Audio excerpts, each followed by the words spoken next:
Les limitations de famille, c'est comme un chemin répétitif. Ces limitations dans lesquelles ta famille est depuis des années, depuis des générations. Les maladies chroniques, la pauvreté, le célibat, la stérilité, n'importe quoi, la folie, tout ce que tu peux imaginer, tout ce que tu as vu dans ta famille depuis longtemps. Tu dois refuser ça. Mais je vais te dire aujourd'hui en tant que servante de l'Éternel qu'il y a un plan pour cette situation. Il y a une solution pour cette situation.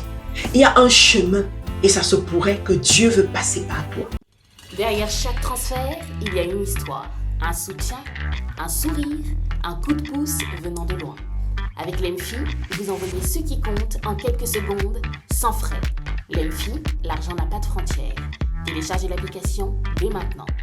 Nous allons continuer avec notre enseignement d'aujourd'hui. Voilà. La dernière fois, nous avons parlé de Dieu qui fait les premiers-nés. Je vous ai expliqué, avec les exemples bibliques, je vous ai expliqué progressivement comment est-ce que Dieu, dans son plan, il fait les premiers-nés. Et j'ai entamé en vous expliquant que le but pour Dieu de faire les premiers-nés, c'est parce que il veut s'assurer d'une lignée. Il veut apporter une transformation. Donc, aujourd'hui, nous allons parler des limitations parce que les premiers-nés les premiers-nés faits par Dieu sont des grands acteurs pour briser des limitations de famille. Je répète, les premiers-nés faits par Dieu sont des grands acteurs pour briser les limitations de famille. Dieu va beaucoup les utiliser à ce niveau. Et dès le début de l'année, nous avons reçu que Dieu veut faire du bien à nos familles en 2025. Dieu veut transformer des familles en 2025. Dieu veut briser certains cycles qui ne font que revenir dans certaines familles en 2025. Donc, nous allons travailler de fond en comble par rapport à ça aujourd'hui. Je vais commencer par, premièrement, expliquer ce qu'on appelle des limitations de famille. Quand on dit qu'il y a des limitations de famille, pourquoi il y a ça?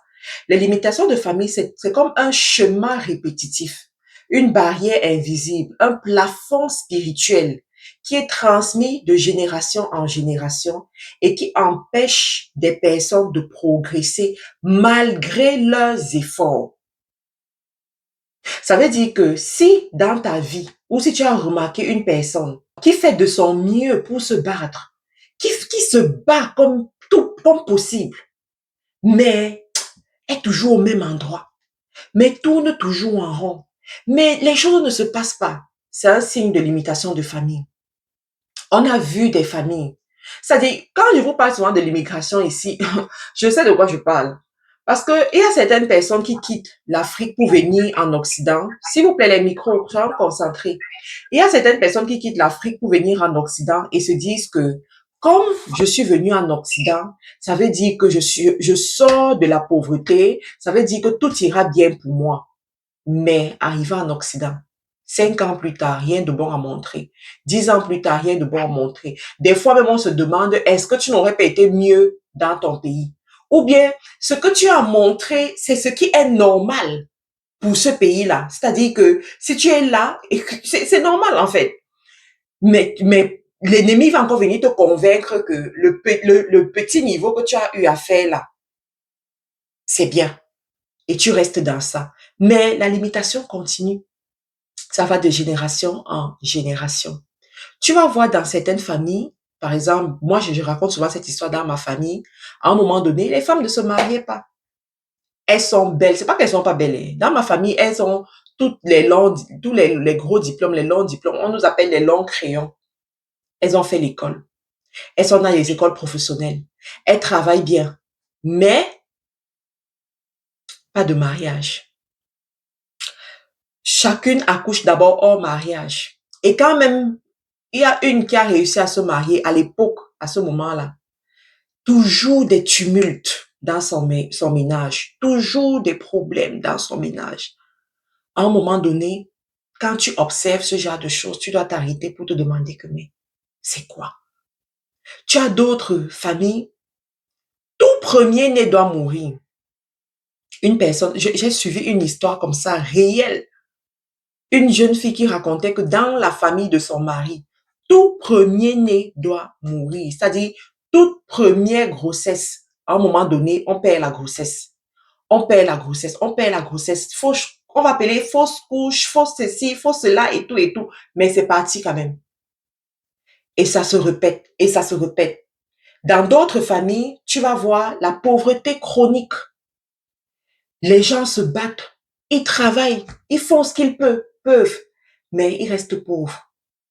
Ils n'arrivent pas à briser certaines limitations. Tu vas voir des échecs, des maladies héréditaires. Les mêmes maladies. Et c'est pour ça que je vous fais ces enseignements. J'entre dans ces détails. Pourquoi? Pour que vous compreniez qu'il y a des choses que vous devez refuser dans vos vies.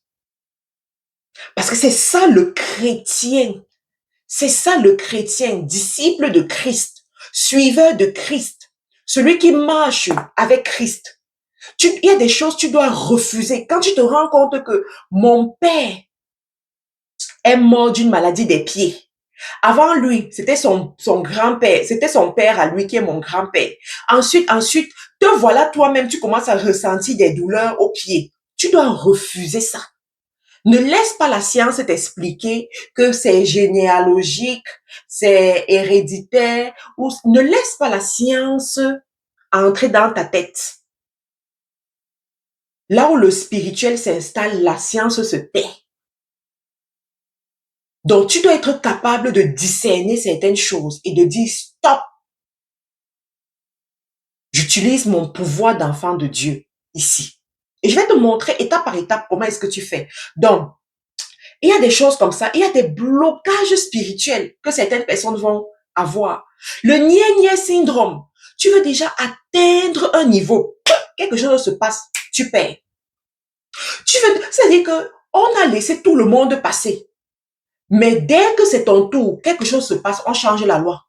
Quelque chose se passe. La personne qui devait être là part en vacances. La personne qui devait être là. Mais en fait, quelque chose se passe. Tu ne profites pas comme les autres. Ce sont des éléments, quand tu les vois à répétition dans ta vie, tu dois t'arrêter et commencer à te poser les bonnes questions. Tu dois te demander, est-ce que je suis la seule qui vit ça? Est-ce qu'il y a quelqu'un dans ma famille qui a vécu aussi ça? Et là, ça commence à te parler. Les célibats prolongés. Et ça, c'est l'une des choses la plus visible qui touche beaucoup de femmes. Parce que l'ennemi sait que là-bas, ça va te faire vraiment mal. Et ça va te défocaliser de ta mission de vie. Toutes tes prières depuis 10 ans aujourd'hui, je veux me marier, mais est-ce que tu as déjà abordé cet aspect sous le seuil des limitations de famille? Parce que les limitations de famille ne répondent pas aux pleurs. Les limitations de famille ne répondent pas à la fatigue. Je suis fatiguée de prier, j'ai déjà prié. Les limitations de famille sont violentes. On utilise aussi des méthodes violentes pour en sortir. Et il y a aussi ce qu'on appelle le célibat masqué. Tu es marié, mais tu vis comme un célibataire. Ou tu vis comme une célibataire. J'ai eu une dame d'autre jour au téléphone. Elle me dit son mari est dans un autre pays. Et elle est dans un autre pays. Ça fait près de 10 ans qu'ils vivent comme ça. Ils ont eu les enfants dans cette vie. Je lui dis même, est-ce que tu sais que tu es une mère célibataire? Elle me dit, je suis mariée, nous sommes légalement mariés. Je dis, vous êtes légalement mariés, mais au quotidien, tu vis comment? Au quotidien, tu vis comment? Alors, est-ce que vous avez même un plan pour vous retrouver ensemble? Elle me dit non. Lui, il fait ses affaires là-bas. Moi, je fais mes affaires ici.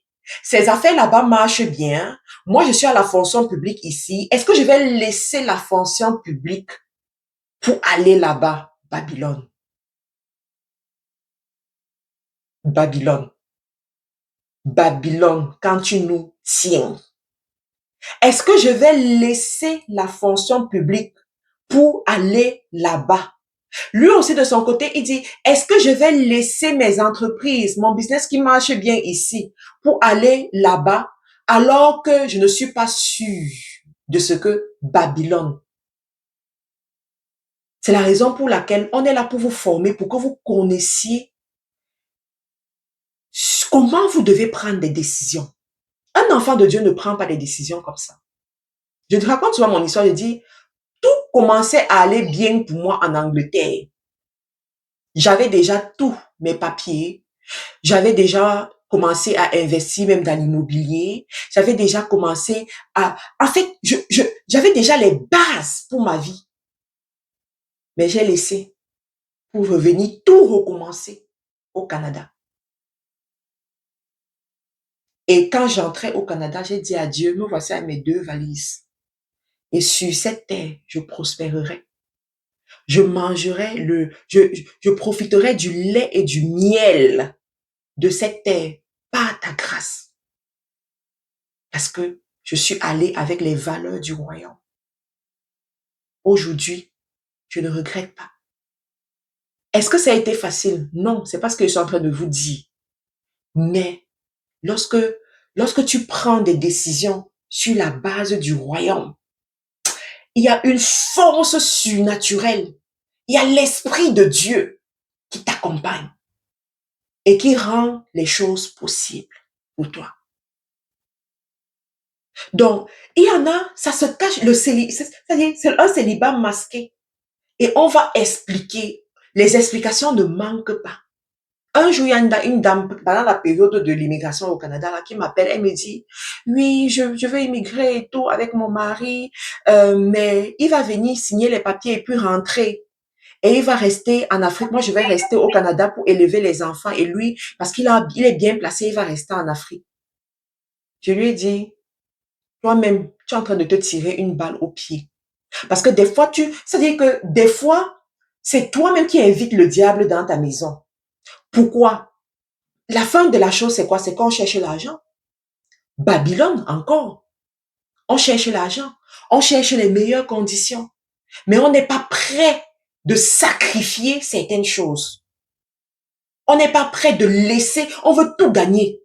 On veut gagner partout. On n'est pas prêt de dire, je laisse là-bas et je viens me reconstruire ici par la grâce de Dieu. Donc, on va parler de tout ça. Les limitations de famille. Alors, il y a certains fondements bibliques que tu dois comprendre par rapport aux limitations de famille parce que tu n'es pas la première personne, tu n'es non plus la dernière personne qui expérimente les limitations de famille. Il y a des personnes avant toi qui ont expérimenté ces limitations et tu dois t'inspirer de leur histoire pour pouvoir prendre les bonnes décisions et savoir comment tu dois faire. Nous avons premièrement la lignée d'Abraham, Isaac et Jacob. Leurs femmes, Sarah, Rebecca, Rachel, ont connu les mêmes problèmes de stérilité. Ensuite, on a eu le mensonge dans cette maison qui a engendré encore d'autres problèmes. Ce qui fait en sorte que, en fait, certaines actions qu'ils ont posées ont créé des problèmes qui les ont suivis. Ensuite, le texte sur lequel on va le plus s'appuyer, c'est celui de Gédéon. Gédéon, qui est dans Juges. Juges, chapitre 6 et jusqu'au chapitre 8 à 9, c'est un texte que je vous recommande de lire pour bien comprendre ce qu'on est en train de dire. Dans cette saison, tu dois comprendre l'histoire de Gédéon. Alors, qui est Gédéon? Gédéon, c'est un jeune garçon, voilà, qui vit avec son père et qui vient d'une tribu qui est taxée être l'une des tribus la plus pauvres à cette période-là. Et cette tribu était très menacée. Bon, je vais vous lire les noms. J'aurais voulu vous lire ce texte-là. Certainement, tu as reçu cette convocation solennelle pour se retrouver le 8 au 10 août 2025 à Montréal, à l'hôtel Bonaventure, pour le grand rassemblement des leaders et entrepreneurs chrétiens de l'Amérique du Nord. Ne manque pas ce moment. Pendant 3 jours, nous allons être ensemble. Nous allons nous challenger. Nous allons apprendre du leadership. Nous allons apprendre les stratégies business. Nous allons apprendre à nous positionner dans notre génération en utilisant les lois divines. Si tu n'es pas encore inscrit à ce grand événement, inscris-toi dès maintenant. Les informations sont dans la description de cette vidéo et on se retrouve le 8, 9 et 10 août 2025 à Montréal. J'aurais voulu vous lire ce texte. Je vais vous lire le texte quand même pour que vous puissiez comprendre. L'ange de l'Éternel, l'ange de Yahweh vint et s'assit sous le térébinthe d'Ophra, qui appartenait à Yoash d'Abiézer, Gédéon. Gédéon, son fils, battait le blé dans le pressoir pour le soustraire à Madian. C'est chapitre Gédéon, chapitre 6, verset 11 plutôt. L'ange de Yahweh lui apparut. Yahweh avec toi, lui dit-il, vaillant guerrier. Gédéon lui répondit, je t'en prie, mon Seigneur, si Yahweh est avec nous, d'où vient tout ce qui nous arrive? Où sont tous les prodigues que nous racontaient nos pères quand ils disaient, Yahweh ne nous a-t-il pas fait monter d'Égypte? Et maintenant, Yahweh nous a abandonnés. Il nous a livrés au pouvoir de Madian. Alors, Gédéon, en fait, leur contrée courait contre Madian. L'histoire raconte que lorsqu'ils semaient, les gens de Madian venaient reprendre, venaient détruire leur culture, venaient détruire tout ce qu'ils construisaient, tout ce qu'ils semaient, tout ce qu'ils pouvaient faire de bien. Ils étaient toujours là pour venir détruire. Et eux ne pouvaient rien faire parce que les gens de Madian étaient plus forts que eux. Et Gédéon se trouve dans ce peuple intimidé. Et un jour, l'ange de l'Éternel vient lui dire, Gédéon, vaillant guerrier. Il l'appelle vaillant guerrier. Alors Yahweh se tourna vers lui et lui dit, va avec la force qui t'anime. Il y a d'autres versions qui vont te dire, va avec la force que tu as. Et tu sauveras Israël du pouvoir de Madian. N'est-ce pas moi qui t'envoie? Je t'en prie, mon Seigneur, lui répondit Gédéon. Comment sauverai-je Israël? Mon clan est le plus faible en Manassé et moi, je suis le dernier dans la maison de mon père. Mon clan est le plus faible et je suis le dernier dans la maison de mon père. Je vous ai dit dernièrement que le premier-né, c'était normalement celui qui a la force. Lorsqu'on veut transmettre le bâton de commandement, c'est au premier-né qu'on le transmet. Mais ici, Dieu va s'intéresser au dernier, au rejeton de la maison de son père. Celui normalement qu'on ne devrait pas regarder. Celui qui a l'habitude qu'on s'occupe de lui. Celui qui a l'habitude que d'autres aillent combattre et lui, il récolte, en fait, juste les fruits. Celui qui a l'habitude qu'on le caresse dans le sens du poil. Celui qui a l'habitude qu'on ne s'intéresse même pas à ce qu'il est en train de dire parce qu'il est le dernier. Celui qui a l'habitude qu'on ne le compte pas parmi les personnes sages, parmi les personnes qu'on peut écouter. Celui qui a l'habitude qu'on l'ignore, tout simplement. Mais, il dit, et voilà, Yahweh lui répondit, je serai avec toi et tu battras Madian comme si c'était un seul homme. Gédéon lui dit, si j'ai trouvé grâce à tes yeux, accorde-moi un signe que c'est toi qui me parles. Ne t'éloigne pas d'ici, je te prie, jusqu'à ce que je revienne vers toi. Je t'apporterai mon offrande, que quelqu'un entende. Je t'apporterai mon offrande et je la déposerai devant toi. Et il répondit, je resterai jusqu'à ton retour. Vous devez lire toute l'histoire parce que je vais m'arrêter ici, mais je vais vous expliquer. Vous devez lire toute l'histoire.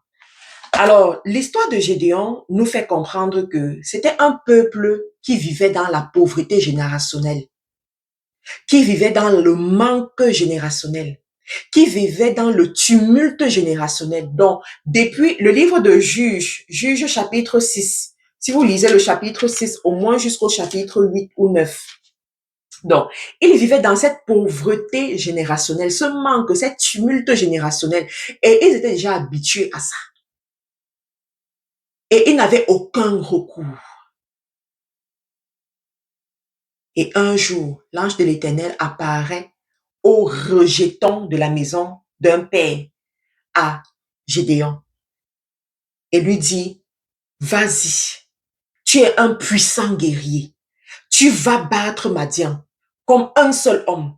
Tu vas délivrer ton peuple. Tu vas. Je veux dire à quelqu'un aujourd'hui, tu as suivi l'enseignement de Dieu fait les premiers-nés. Ça se pourrait que Dieu a fait de toi un premier-né. Et Dieu te parle aujourd'hui. Tu es un puissant guerrier. Tu es un vaillant guerrier.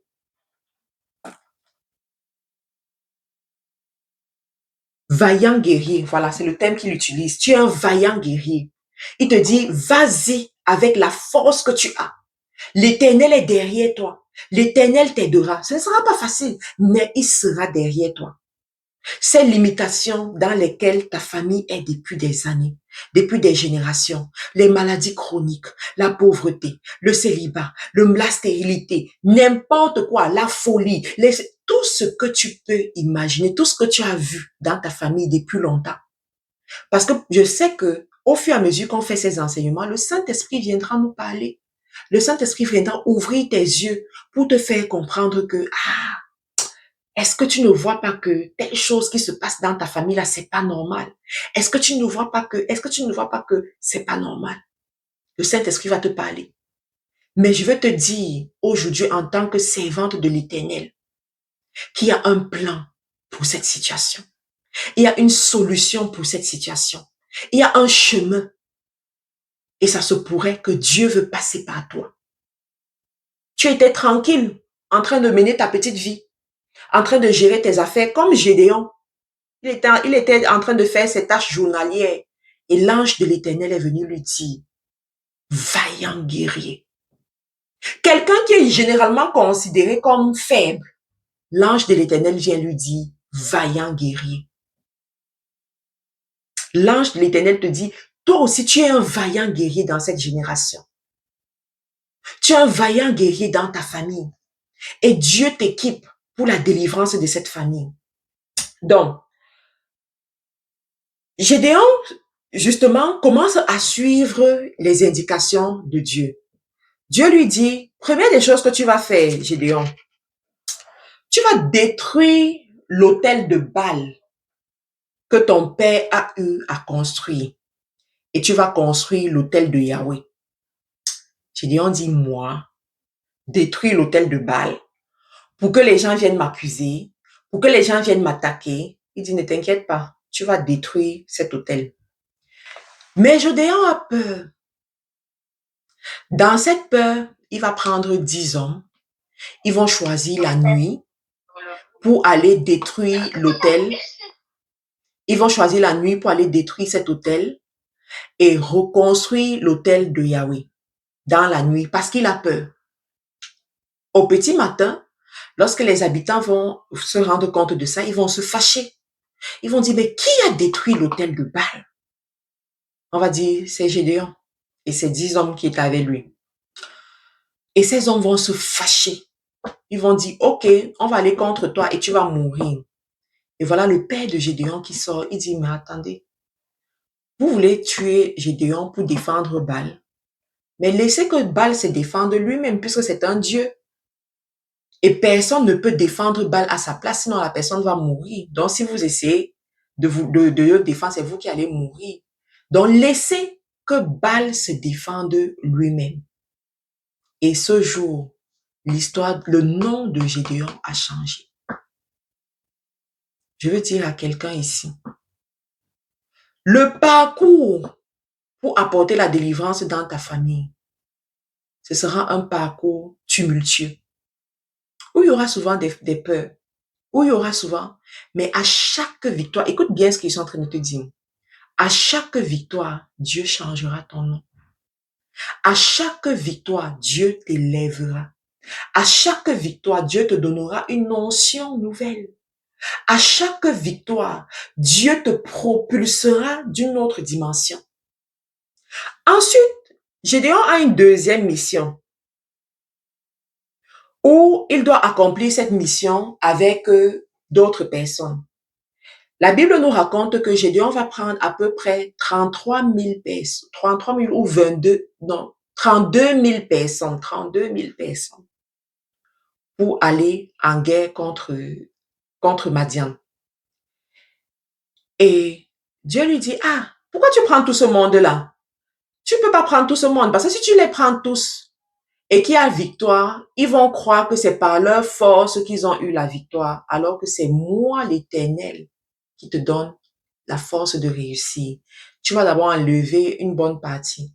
Donc, et Dieu lui dit, va demander qui sont ceux qui ont peur? Qui sont ceux qui ont peur? Qui sont ceux qui tremblent devant Madian? Qui sont ceux qui doutent? Et quand j'ai lu ça, pour moi, ça a été une leçon en leadership. L'accomplissement d'une grande vision, à un moment donné, ne se fait pas avec tout le monde. Il y a des personnes qui ne pourront pas franchir certains niveaux. Il y a des personnes, si elles ne sont pas équipées comme il faut, doivent rester à la vallée, ne peuvent pas monter à la montagne avec toi. Mais il faut être une personne sensible à l'Esprit de Dieu. Il faut être une personne qui a le discernement, une personne qui ne marche pas avec les émotions pour savoir dire stop. Et lorsque Gédéon a fait ça, il y a eu 22 000 personnes qui ont été mises à côté. Tu te rends compte, 22 000 personnes. C'est juste 10 000 qui ont continué, qui ont traversé cette étape. Malgré ça, Dieu regarde encore 10 000, c'est beaucoup. On va encore réduire. Voici, tu vas demander à certains d'essayer de boire de l'eau. S'ils ne réussissent pas, ceux qui n'auront pas réussi, tu vas les mettre de côté et tu vas aller avec d'autres. Finalement, sur 32 000 qui étaient au départ, c'est juste 300 qui ont persévéré avec Gédéon. Juste 300 qui ont persévéré avec Gédéon. Ça veut dire que il y a eu un tri en cours de route. Je veux te dire, lorsque Dieu te positionne dans ce genre de mission, tu dois apprendre à faire confiance à Dieu et non aux hommes. Parce que c'est ça. Si Gédéon avait mis sa confiance au nombre, aux hommes, j'ai 32 000 personnes avec moi. Je peux le faire parce que ces personnes-ci sont avec moi. Il serait passé à côté. Il n'aurait pas eu cette victoire avec Dieu. Mais à un moment donné, il a compris parce qu'il avait vu. Et j'aime toujours dire aux gens que Dieu ne t'amène pas. En fait, ma marche avec Dieu et à la lumière des histoires bibliques aussi, je me suis rendu compte que Dieu ne t'amène pas du point A au point Z en une fois, d'un seul coup. Il va aller progressivement avec toi. Tu vas passer certaines étapes, tu vas passer certains tests, tu vas passer et au fur et à mesure, tu vas apprendre à marcher avec lui. Tu vas apprendre à l'écouter. Tu vas apprendre à être sensible au flot de Dieu. Et au fur et à mesure, tu vas accomplir ce que il doit accomplir avec toi. Alors, quand tu comprends ça et que tu as déterminé les limitations qui sont dans ta famille, quel est le rôle que tu dois jouer? Comment est-ce que tu vas procéder pour sortir de ces limitations? La première des choses, c'est de les identifier. Lorsque tu as identifié que dans ma famille, voilà le problème que nous avons, voilà ce qui se passe généralement, c'est déjà une bonne chose. Parce qu'en identifiant, Dieu va commencer à te parler. Il va commencer à te dire, voici la source de ce problème. Ce problème-là vient d'ici. Va poser les questions. J'ai eu à travailler avec une dame sur ce genre de choses. Et pendant qu'on travaille, je lui dis, fais attention à ce que le Saint-Esprit va semer dans ton cœur. Même s'il y a un nom qui ne fait que revenir dans ton cœur, il faut faire attention à ça. Et effectivement, le Saint-Esprit ne faisait qu'ouvrir ses yeux sur certaines choses. Je lui ai dit, va poser les questions aux concernés. Demande-leur de te raconter telle histoire, de te raconter comment telle chose s'est passée, comment vous êtes en arrivé là. Et au fur et à mesure qu'elle posait les questions, il y a des choses qui sortaient, des révélations qui sortaient, des explications qui montraient d'où venait la condamnation, d'où venait, en fait, quelle était l'origine de ce cycle qu'ils sont en train de vivre dans leur famille aujourd'hui. Il y a des familles, par exemple, où le sang a coulé. Dernièrement, il y a quelqu'un qui me disait qu'il vient d'une chefferie Bamileke.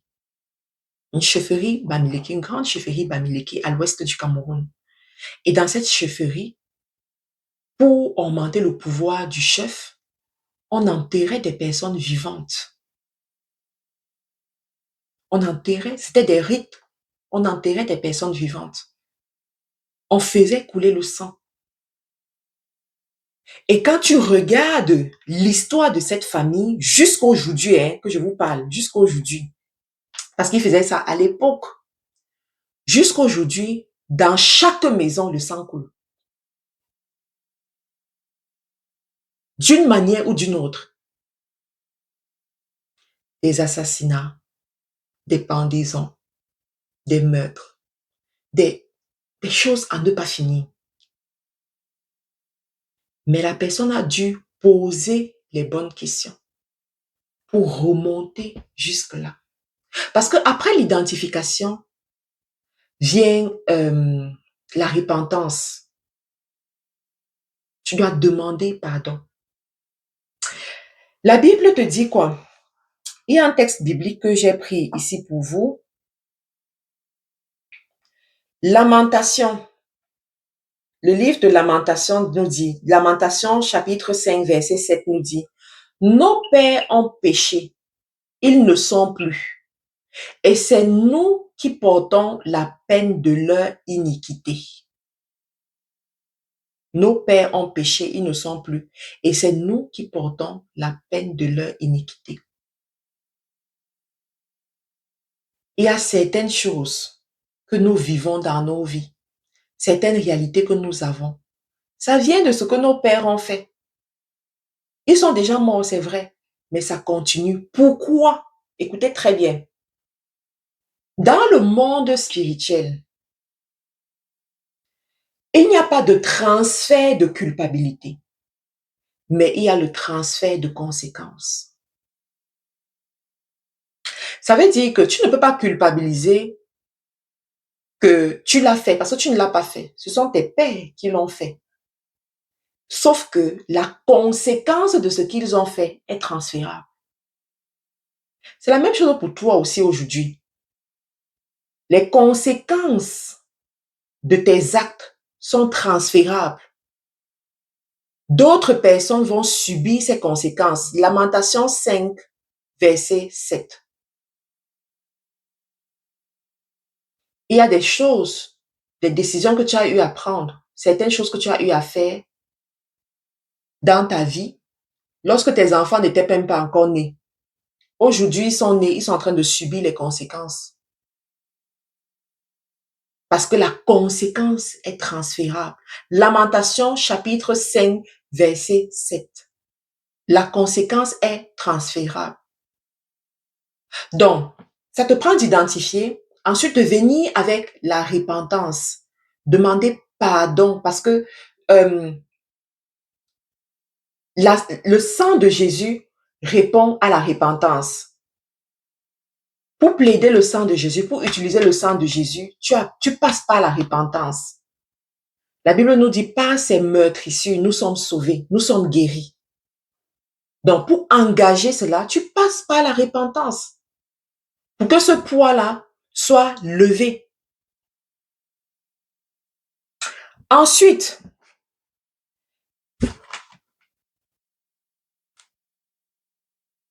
le renouvellement de l'intelligence. L'une des choses qui fait en sorte que les familles chrétiennes, ici je parle maintenant des familles chrétiennes, vous êtes chrétiens parce qu'il y en a qui disent, ok, tout ce qu'on dit là, nous avons déjà donné notre vie à Jésus, nous sommes nés de nouveau, donc les choses anciennes sont passées et toute chose est redevenue nouvelle. D'accord. Mais, est-ce que vous avez renouvelé votre intelligence? Est-ce que vous êtes sorti de la vaine manière de vivre? À l'époque, tes ancêtres faisaient certains rites parce que il y avait ci, il y avait ça, il y avait ci, il y avait ça. C'était pour demander telle chose à certains dieux. C'était, en fait, tous ces rites étaient connectés à de l'idolâtrie quelque part. Aujourd'hui, tu reprends ces mêmes rites. Tu continues dans cette vaine manière de vivre. Et pourquoi tu t'étonnes d'avoir les résultats de cette vaine manière de vivre? À l'époque, tes parents ont sémé, ou bien tes ancêtres ont sémé le mensonge. Le mensonge là a eu des dégâts dans les familles. Aujourd'hui, tu reviens avec la même manière, la vaine manière de vivre, cette même chose. Pourquoi tu t'attends à des résultats différents? Ça, c'est la partie que beaucoup de chrétiens ne comprennent pas lorsqu'il s'agit de sortir des limitations de famille. C'est la raison pour laquelle, lorsque tu décides d'aller en guerre contre ce genre de choses, tu dois être ferme dans ton identité. Tu dois comprendre qu'est-ce que ça veut dire d'être enfant de Dieu. Tu dois comprendre qu'est-ce que ça veut dire de marcher comme un enfant de Dieu. C'est quoi le système de pensée des enfants de Dieu? Comment est-ce que les enfants de Dieu doivent se comporter? Et tu renouvelles ton intelligence, tu adoptes une nouvelle façon de faire. Et bien entendu, tu auras de nouveaux résultats. Tu auras une nouvelle façon. En fait, il y aura des résultats devant toi. Ensuite, tu dois engager ton autorité spirituelle. Ça, c'est une partie extrêmement importante que chacun doit comprendre. Comment est-ce qu'on engage son autorité spirituelle? Première des choses, par la connaissance de son identité. En tant qu'enfant de Dieu, tu es né de nouveau. En tant qu'enfant de Dieu, tu es de la lignée de Jésus. En tant qu'enfant de Dieu, toute chose qui te concerne devient nouvelle et ça doit rentrer dans ton subconscient de cette façon. En tant qu'enfant de Dieu, tu es comme un petit Dieu parce que tu es à l'image de Dieu. Faisons l'homme à notre image. Tu es à l'image de Dieu, donc tu es un petit Dieu. Et en tant que petit Dieu là, tu as un pouvoir que tu peux utiliser. Et il se trouve que beaucoup d'enfants de Dieu ne sont même pas conscients qu'ils ont un pouvoir et ne savent pas utiliser ce pouvoir. Quand tu vois une personne qui quémande les prières à gauche et à droite, priez pour moi, priez. Je ne suis pas en train de dire que c'est une mauvaise chose, mais je suis en train de dire que quand tu le fais, parce que tu imagines que tu es incapable et que tu n'as pas de puissance, c'est là où ça me dérange, c'est là où c'est un problème. Mais si tu le fais parce que tu veux, tu reconnais par exemple que peut-être dans le monde spirituel, nous ne sommes pas égaux parce que c'est réel, hein, dans le monde spirituel, on est tous enfants de Dieu, mais nous n'exprimons pas notre puissance de la même façon. C'est pas possible. Il y a des gens, c'est-à-dire qu'ils rencontrent une situation négative. Une parole suffit pour qu'ils lèvent cette situation.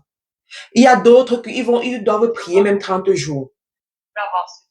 Ils doivent encore passer beaucoup de temps parce qu'il y a une différence.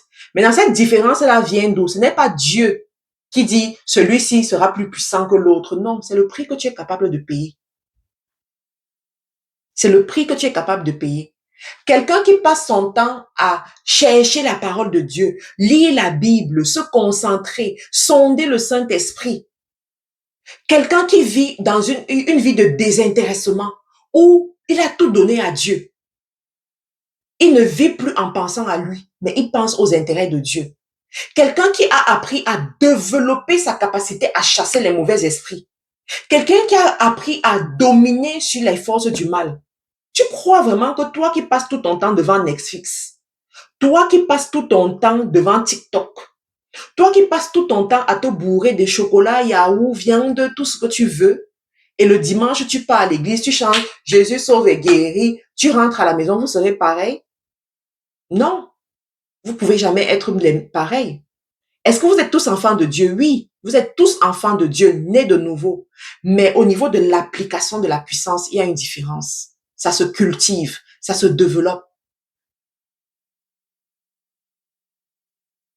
Donc, quand tu comprends ton identité d'enfant de Dieu, tu sais que je suis capable de le faire. Je peux arriver à ce niveau. Je commence comme le rejeton d'une famille. Je commence comme peut-être le dernier quelque part. Mais avec mon identité en Christ, avec Christ qui est en moi, je peux arriver à des dimensions extrêmement élevées. Ça me prend de le forger, de le développer. La Bible te dit, Gédéon avait peur. Nous tous, nous avons peur à un moment donné. Il y a des fois, Dieu te parle, il te dit des choses. Hey, après, tu te demandes que, ah, c'est vraiment moi qui vais faire ça. Je ne pense pas. Qui suis-je? Quand je me regarde dans le miroir, je ne vois pas, ça n'a pas l'air d'être, ce n'est même pas présentable. Comparé à d'autres. Parce qu'il y a toujours ce truc-là. Comparé à d'autres que je vois. Il y a d'autres femmes là elles sont l'air d'être des femmes puissantes. Elles sont présentables, elles parlent bien, elles sont et tout. Ah ah, est-ce que je peux atteindre leur niveau un jour? Mais Dieu te dit, vaillant guerrier. Vaillant guerrier. C'est-à-dire que lui t'a déjà positionné à un certain niveau. Il t'a déjà mis à un certain niveau. C'est à toi de te développer, d'y arriver. Et j'ai une mauvaise nouvelle à vous annoncer. Personne ne peut faire ce travail-là à ta place. Personne. Même si on t'aime beaucoup. Tout ce qu'on peut faire pour toi, c'est de t'enseigner comme on est en train de le faire. De t'enseigner. Mais si toi-même, tu ne prends pas la décision que je vais me discipliner à suivre des enseignements, je vais me discipliner à apprendre et je vais me discipliner à mettre en pratique, je vais me discipliner à grandir, ça ne marchera pas. Donc, tu dois prendre possession de ton identité spirituelle. Ça, c'est le premier, à travers ton identité, comme j'ai dit. Ensuite, à travers le sang de Jésus. La puissance du sang de Jésus. Le sang de Jésus est l'une des grandes armes qui nous a été donnée. Tu dois comprendre ce que ça signifie. Tu dois comprendre comment l'utiliser. Dans quelle situation l'utiliser. J'ai vécu une histoire qui m'a beaucoup chamboulée. Depuis que j'ai donné ma vie à Christ, je priais beaucoup pour ma famille, mais pas réellement. C'était pas un point central parce que voilà, je n'avais pas encore compris que j'étais pas encore, je sais pas, peut-être disons que c'était pas encore le moment, ou bien j'étais pas encore assez sensible à ça. Et je priais pour ma famille, comme de temps en temps. Au début de ma conversion véritable, Dieu a organisé les choses de telle sorte que euh, dans ma famille, certains maillons forts donnent aussi leur vie à Christ et débloquent certaines situations. Parce que quand on parle des réclamations de famille, là, il faut très bien écouter ce que je vais vous dire. Il y a ce qu'on appelle un ordre. Il y a un ordre. Et pour contrecarrer cet ordre-là, Dieu passe par certains moyens comme établir comme premier-né. Écoutez bien ce que je suis en train de vous dire. Parce que quand vous allez retourner dans vos familles, vous devez comprendre et ne pas commettre des erreurs qui vont vous coûter cher. Donc, quand Dieu fait de toi le premier-né, c'est pour venir contrecarrer certains ordres, et pour que les personnes qui ont le pouvoir te laissent passer, pour que certaines autorités te laissent passer. Donc, à cette période-là, effectivement, Dieu a touché le cœur de certaines personnes qui avaient le pouvoir pour qu'elles aussi me laissent passer comme il faut. Sauf que, quelque temps après, ces personnes ont rétrogradé. Elles ont rétrogradé. Et quand elles ont rétrogradé, elles sont retombées dans la vaine manière de vivre. Et je vais m'arrêter ici pour vous dire, si vous marchez avec Dieu, écoutez-moi très très bien, ça ne dépasse pas Dieu de te faire sortir de cette situation difficile. Ça ne dépasse pas Dieu de te donner un bon mariage qui va te donner la paix. Ça ne dépasse pas Dieu de te guérir. Ça ne dépasse pas Dieu de... En fait, je ne sais pas quelle est la grâce à laquelle tu t'attends en ce moment, mais ou et que tu attends depuis longtemps et qui est comme un élément de limitation dans ta vie. Celle-ci ne dépasse pas Dieu.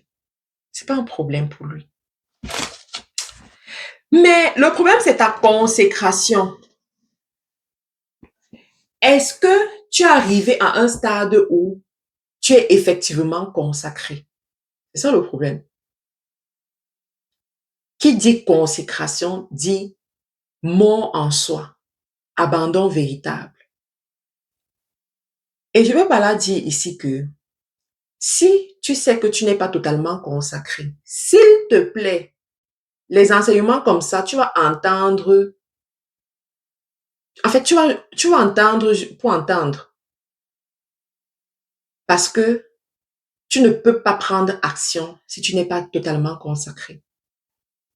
Ce sera te tirer une balle dans le pied. Je m'explique.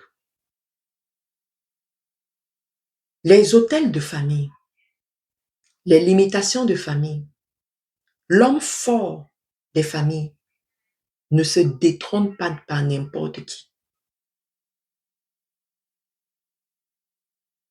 Les limitations de famille, les hôtels de famille, l'homme fort des familles ne se détrône pas par n'importe qui. Je vais même aller jusqu'à te dire que c'est une domination qui n'aime pas laisser sa proie. Donc, lorsqu'il tient une proie, il ne veut pas la laisser passer. C'est la raison pour laquelle, depuis des années, ça continue, parce qu'il ne veut pas te laisser passer, il ne veut pas le laisser passer. Donc, quand tu viens en guerre contre cette limitation, assure-toi que tu es mort en Christ. Tu es totalement consacré à Christ. Parce que tu vas le chasser, il va partir, c'est vrai. Mais la Bible dit que l'ennemi rôde. Il rôde. Il cherche une brèche ouverte quelque part. Il cherche une porte qui est ouverte quelque part. Et lorsqu'il trouve, il revient avec 7 autres plus forts. Ça, c'est quelque chose qui a détruit beaucoup d'enfants de Dieu sans qu'ils ne s'en rendent pas, sans qu'ils s'en rendent compte.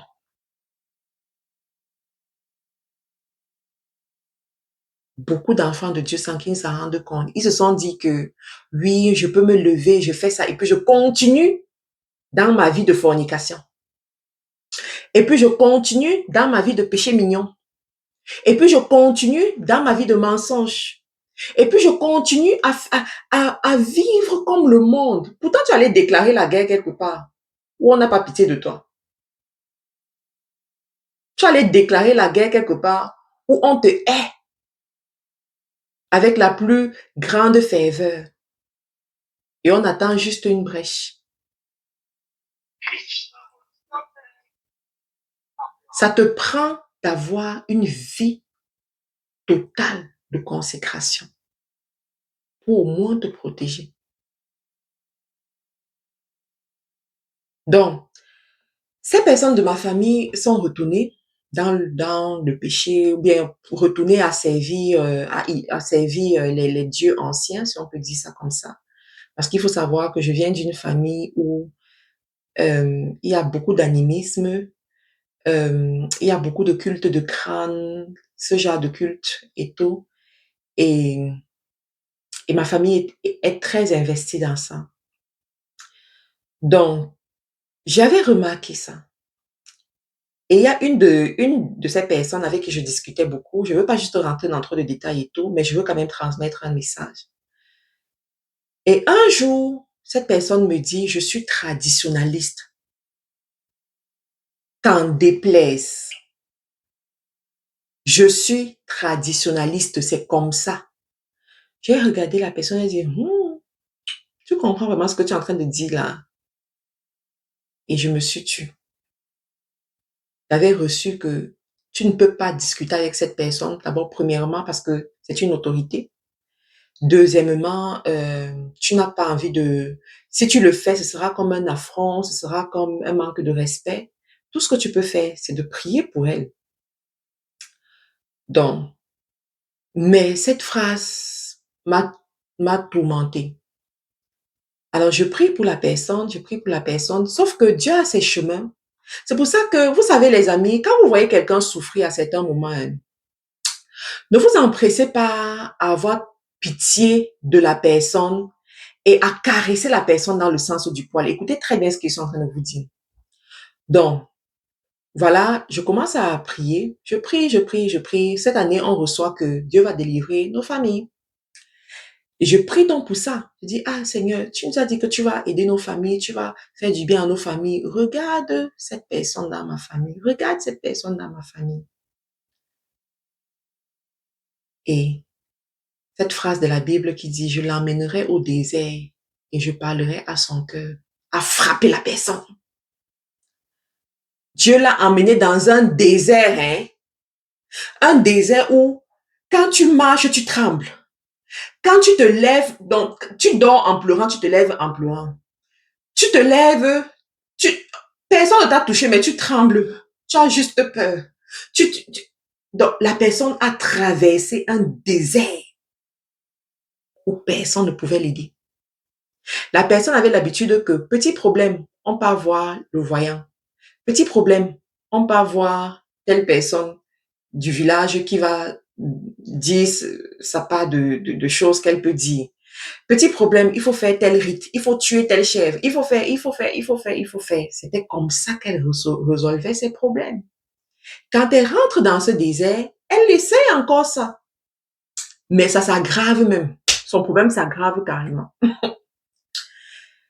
Mais comme c'est quelqu'un que j'aime, parce que Dieu utilise l'amour pour nous aider à aider d'autres personnes ou bien pour nous aider à briser certaines choses.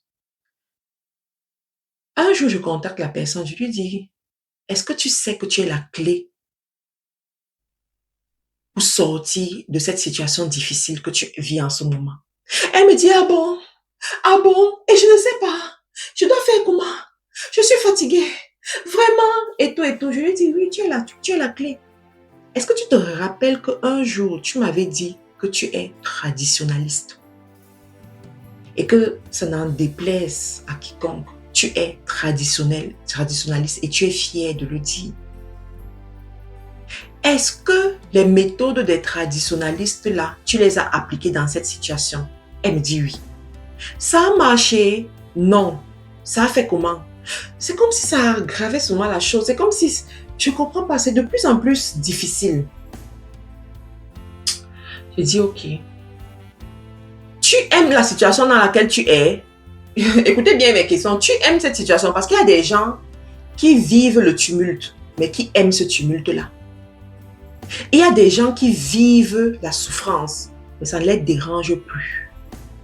Ça, c'est un autre cas. Il faut encore prier pour que la personne arrive à se rendre compte que ce n'est pas normal. Et commence à se sentir mal à l'aise dans ça. Est-ce que tu aimes cette situation? Non, je n'aime pas. Vraiment. Qui peut aimer être dans cette situation? Je dis, ok.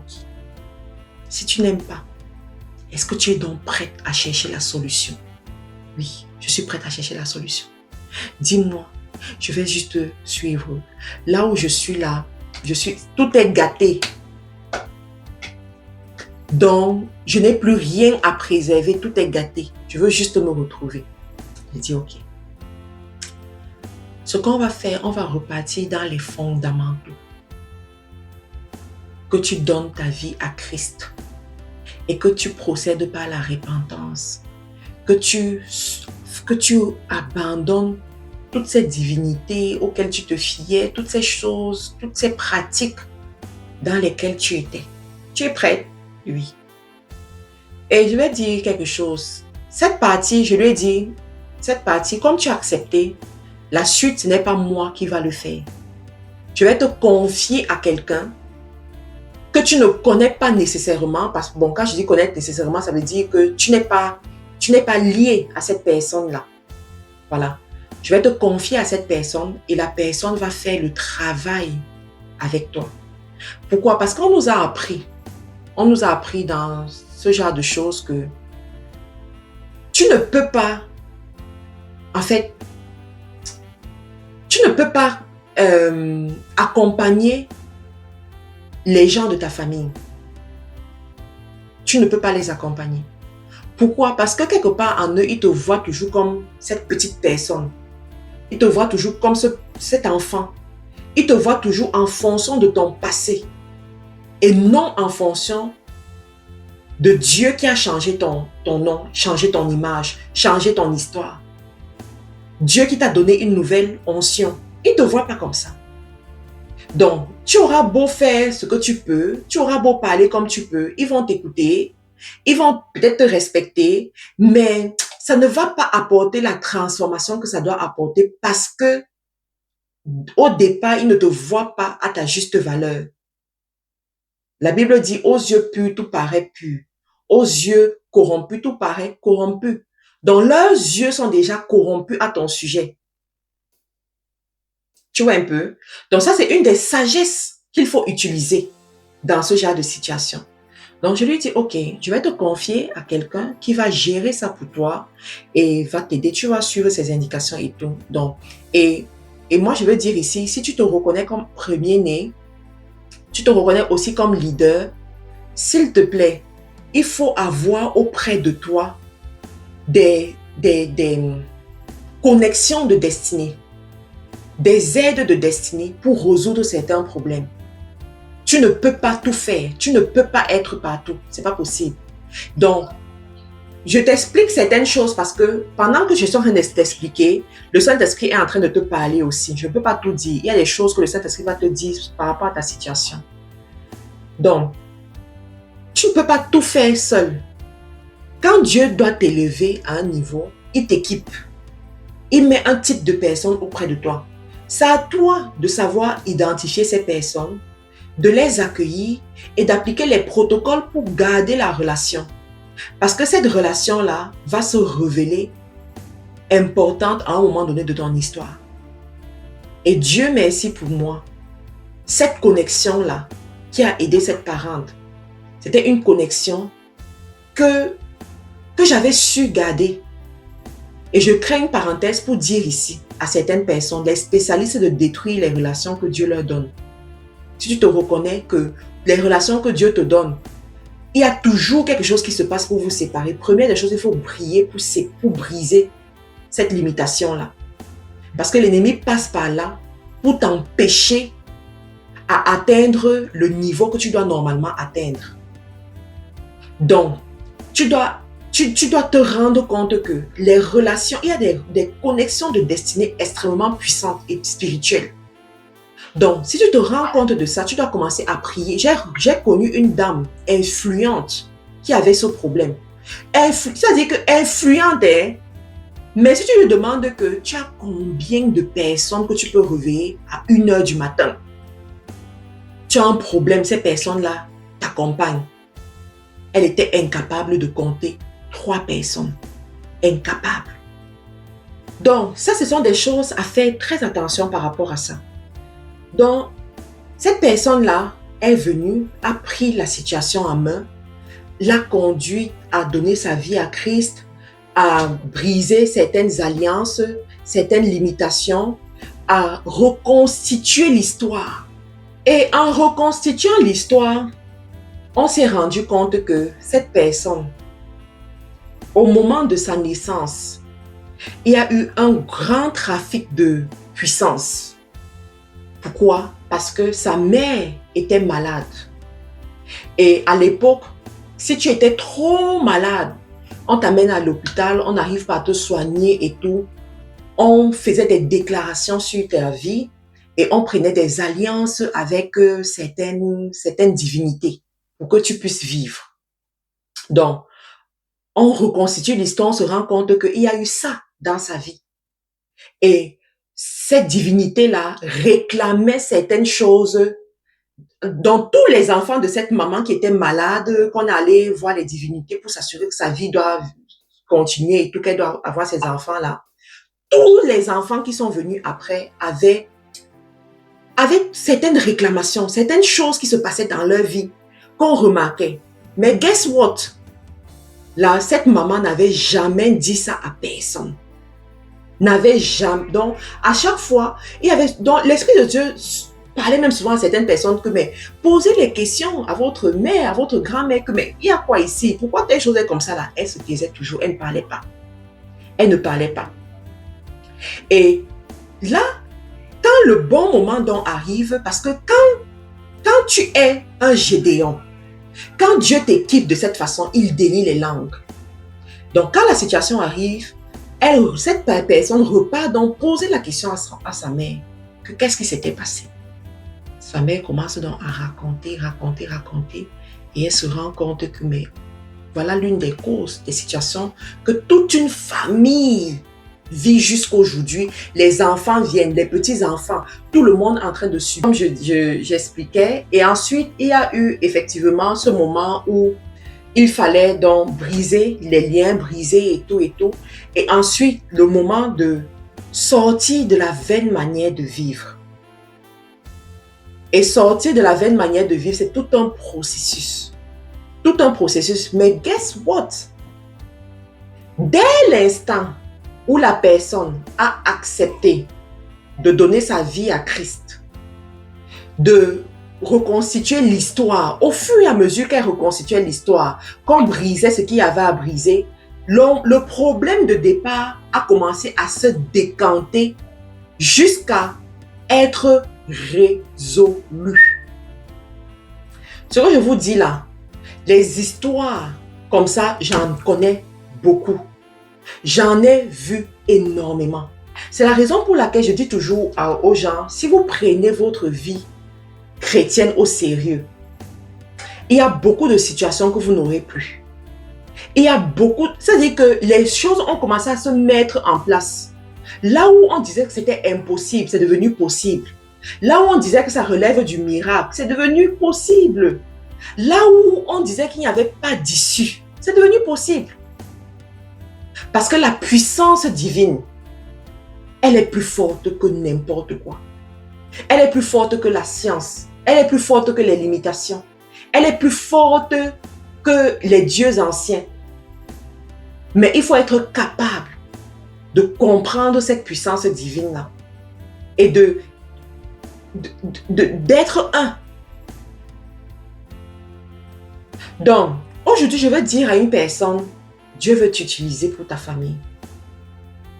Dieu veut t'utiliser comme cette personne-là qu'il va envoyer pour délivrer la famille. Il y en a ici, vos parents n'ont pas donné leur vie à Christ. Vous avez des frères et des sœurs qui n'ont pas donné leur vie à Christ. Vous marchez avec des amis qui n'ont pas donné leur vie à Christ. Ce sont vos meilleurs amis, mais ils n'ont pas donné leur vie à Christ. Vous dites, je ne vais pas empiéter dans la foi de quelqu'un. Tu n'es pas en train d'aider cette personne. Commence à prier pour la personne. Et tu vas voir, Dieu va faire certaines choses. Il y a une femme riche que je connais, milliardaire, mais qui avait toujours des chemins tortueux et bizarres. Et Dieu a décidé de la faire passer par « Je l'emmènerai au désert et je parlerai à son cœur ». Ça, c'est le côté où, quand tu passes par là, tu ne sors pas comme tu es entré. Tu sors toujours étant différent. Soit tu restes là, soit tu acceptes de t'améliorer et puis tu acceptes de suivre le moule de Dieu et puis tu sors victorieux. Et arrivé dans je l'amènerai au désert, je parlerai à son cœur. Dieu commence donc à parler à son cœur. Tous ses amis autour d'elle lui disent, oui, vraiment, il faut que Dieu te fasse sortir de cette situation difficile, de cette maladie. Il faut. Quand j'ai eu l'opportunité de parler avec elle, je lui ai dit, tu sais quoi? Quand j'ai entendu que tu étais malade, j'ai prié et j'ai eu la paix dans mon cœur. Moi, je suis une femme spirituelle. Je suis une femme de prière. Et ça fait un bon moment où je marche avec le Saint-Esprit. Donc, je connais Quand, voilà, je ressens. Donc, j'ai prié pour toi et j'ai eu la paix dans mon cœur. Mais ce que j'ai reçu, c'est que tu dois changer tes voix. Tu as des voix qui ne sont pas bonnes. Tu dois les changer. Elle me dit, oh, Mate Karine, ce que tu dis là, sur mon lit de malade, je suis rentrée en moi-même et c'est ce que j'ai compris. Je lui dis, tu vois. Il dit, c'est vrai. Beaucoup de gens m'accusent. Beaucoup de gens m'en veulent. Beaucoup de gens. Mais quand je regarde, je me rends compte que moi-même, j'étais fautive quelque part. Je dis, change tes voix. Dès que tu vas changer tes voix, parce que ça commence à l'intérieur, quand tu vas prendre la décision ferme de changer tes voix, tu auras un petit test. Quand tu vas passer ce test-là, tu vas voir, les choses vont se remettre en place d'elles-mêmes. Et ton niveau de prospérité même va augmenter au-delà de ce que tu avais jamais imaginé. Donc, je veux encourager une personne aujourd'hui à prendre certaines choses en considération. Dans cet enseignement, il y a les femmes du conseil qui vont aussi intervenir parce qu'il y a beaucoup de choses à couvrir.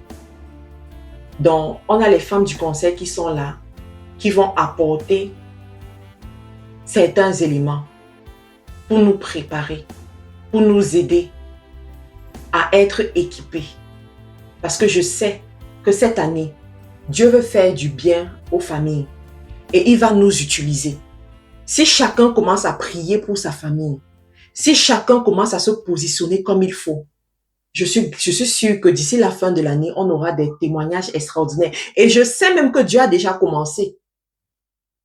Il a déjà commencé. Maintenant, il faut avoir des clés. Certainement, tu as reçu cette convocation solennelle pour se retrouver le 8 au 10 août 2025 à Montréal, à l'hôtel Bonaventure, pour le grand rassemblement des leaders et entrepreneurs chrétiens de l'Amérique du Nord. Ne manque pas ce moment.